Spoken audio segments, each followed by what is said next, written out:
Headlines प्रायोजक राम बंधू जलजिरा।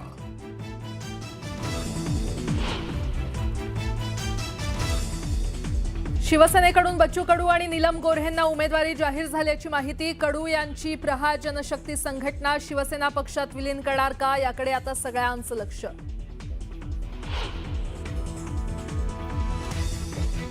राष्ट्रवादीकडून कुणाला उमेदवारी याचा पेच अजूनही कायम। झिशान सिद्दीकींचं नाव आघाडीवर, तर सुरेखा ठाकरे, राजेंद्र जैन, आनंद परांजपे आणि अभिषेक बोलेंचं नावही चर्चेत।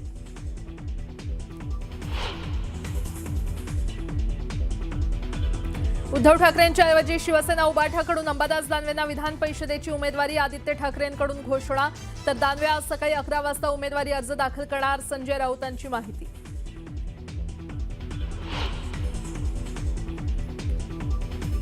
ठाकरे सेनेच्या एकतर्फी वागण्यावर काँग्रेस पक्षश्रेष्ठी प्रचंड नाराज। शरद पवार यांच्या पक्षासोबत चर्चा करून 10 मतं मिळवण्याचा काँग्रेसचा प्रयत्न। पवारांकडे राज्यसभा आणि बारामतीची परतफेड।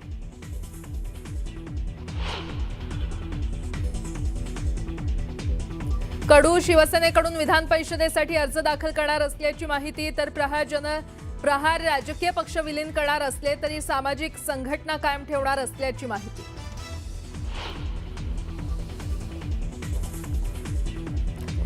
मुंबईतील पायधुनी विषबाधा प्रकरणात 3 दिवस उलटूनही एकही अहवाल अद्याप आला नाही समोर। एफडीए आणि एफएसएल कडून अहवालात दिरंगाई का होते, असा सवाल।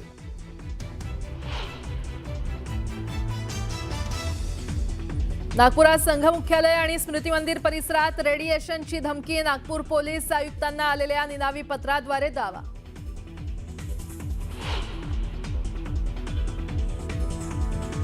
न्यूज 18 मराठीच्या एक्झिट पोलमध्ये पश्चिम बंगालच्या पहिल्या टप्प्यात भाजपची सरशी। तामिळनाडूत होणार सत्तांतर, केरळमध्ये यूडीएफची बाजी, तर आसाममध्ये पुन्हा येणार भाजप सरकार।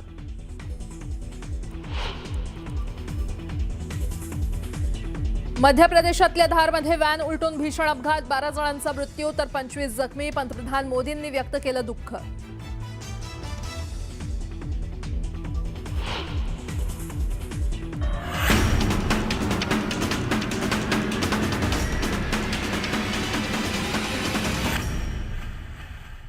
न्यूज 18 मराठीच्या कॉटन किंग स्टुडिओमध्ये आपलं स्वागत।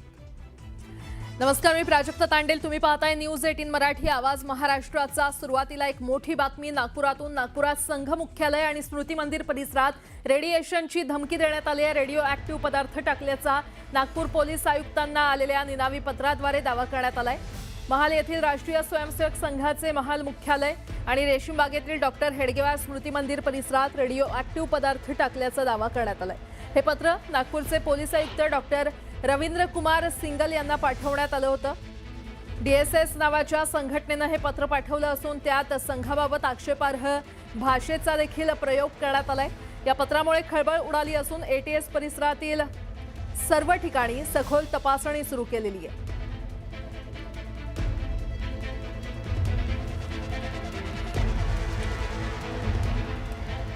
आणि या संदर्भात अधिक माहिती देत आहेत आमचे प्रतिनिधी उदय तिमांडे, सध्या आपल्यासोबत जोडले गेलेले आहेत। उदय, संघ मुख्यालय आणि स्मृती मंदिर परिसरात नेमकी रेडिएशनची धमकी आली असल्याचं कळतंय, काय आता नेमकं घडतंय?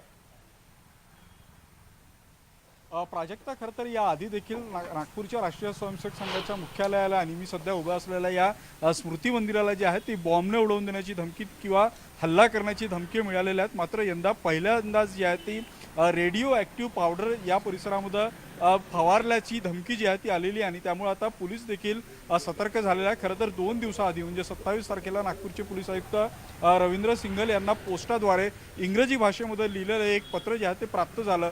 त्या पत्रामध्ये संघाविषयी अश्लील भाषेचा प्रयोग करण्यात आलेला होता आणि राष्ट्रीय स्वयंसेवक संघाचं मुख्यालय असलेल्या महाल परिसरामध्ये आणि या स्मृती मंदिर परिसरामध्ये आणि नागपूरमध्ये ज्या मेट्रो लाईन्स आहेत, ॲक्वा आणि वॉटर, या ॲक्वा आणि ऑरेंज या दोन्ही मेट्रो लाईनमध्ये, तसंच नागपुरातली शहर वाहतूक व्यवस्था असलेल्या आपली बसमध्ये जे आहे ते रेडिओ ॲक्टिव्ह पावडर रेडिएसम 137चा जे आहे ते छिडकाव केल्याची माहिती दिलेली आणि त्यामध्ये असं देखील म्हटलेलं आहे की या पावडरमधून होणाऱ्या उत्सर्जनामुळे स्वयंसेवकांचं मोठ्या प्रमाणात नुकसान होऊ शकतं। हे पत्र मिळाल्यानंतर या सगळ्या पत्राची गंभीर दखल जी आहे ती पोलिसांनी घेतली।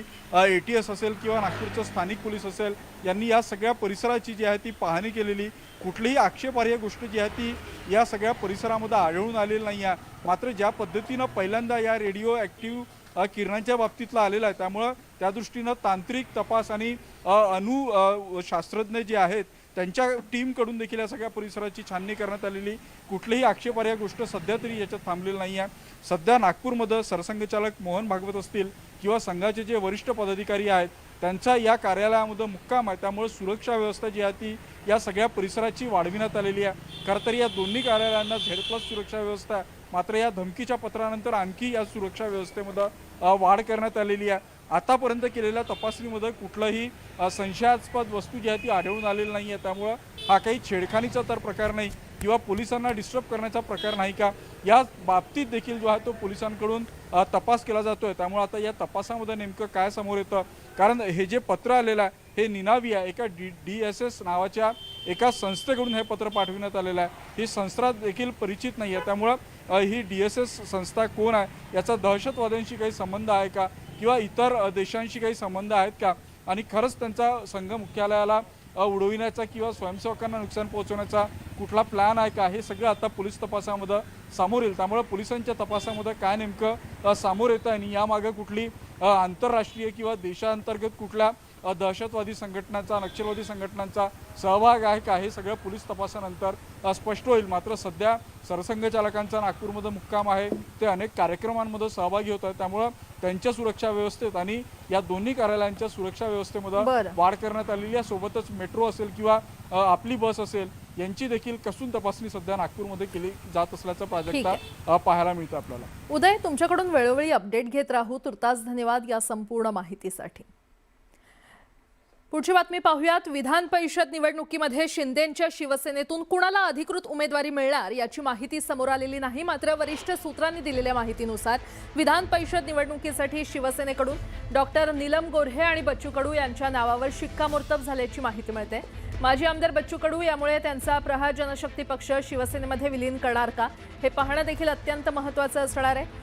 दरम्यान शिवसेनेच्या 2 जागांपैकी एक जागेवर नीलम गोऱ्हे यांचं नाव जवळपास निश्चित मानलं जात आहे आणि दुसऱ्या जागेसाठी रस्सीखेच सुरू आहे। दुसऱ्या जागेसाठी प्रहार संघटनेचे माजी आमदार बच्चू कडू यांचं नाव चर्चेत आहे, तर दुसरीकडे बुधवारी रात्री उशिरा शिवसेनेची अंतर्गत बैठक नंदनवन निवासस्थानी पार पडली आणि त्यामुळे या बैठकीत उमेदवारांच्या नावावर शिक्कामोर्तब झाल्याची माहिती वरिष्ठ सूत्रांनी दिलेली आहे।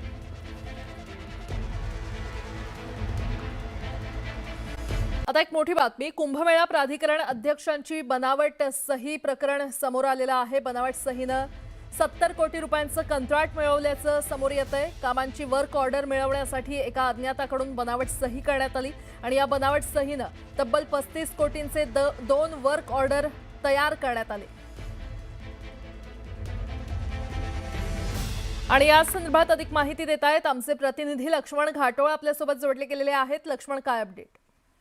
प्राजक्ता, नाशिकमध्ये सिंहस्थ कुंभमेळ्याची मोठ्या प्रमाणात कामं सुरू आहे, मात्र ही कामं होत असताना एक धक्कादायक प्रकार समोर आलेला आहे। कुंभमेळा प्राधिकरण अध्यक्ष यांच्या नावाची बनावट सही करून तब्बल 70 कोटी रुपयांच्या 2 कंत्राट जे आहे त्याच्या वर्क ऑर्डर घेण्यात आलेल्या 35 कोटी रुपये एक ऑर्डर अशा प्रकारच्या 2 वर्क ऑर्डर जे आहेत ते या कंत्राटदाराने मिळवलेल्या होत्या। आणि ज्यावेळेला ही बाब कुंभमेळा प्राधिकरणचे अध्यक्ष प्रवीण गेडाम, नाशिकचे विभागीय अधिकारी यांच्या ही बाब लक्षात आली की ही जी सही करण्यात आलेली आहे ती बनावट आहे, ती त्यांची सही नाही असं लक्षात आल्यानंतर हा प्रकार सगळा उघड झाल्यानंतर या सगळ्या प्रकरणांमध्ये आता नाशिक रोड पोलिसांमध्ये संबंधित कंत्राटदाराच्या विरोधामध्ये गुन्हा दाखल करण्यात आलेला आहे। इतकंच नाही तर या कंत्राटदाराला कोणी पाठीशी घातला आहे आणि त्याला कोणाचा प्रशासनातल्या अधिकाऱ्यांचा काही सहभाग यामध्ये आहे का, या सगळ्या प्रकरणाची चौकशी स्वतः प्रवीण गेडाम यांच्या माध्यमातून केली जाणार आहे। हे सगळं प्रकरण प्रशासनाने अत्यंत गांभीर्याने घेतलेलं आहे आणि त्यामुळे आता या प्रकरणात पुढे नेमकी काय कारवाई होती हे बघणं महत्त्वाचं असणार आहे। ठीक आहे लक्ष्मण, धन्यवाद या संपूर्ण माहितीसाठी।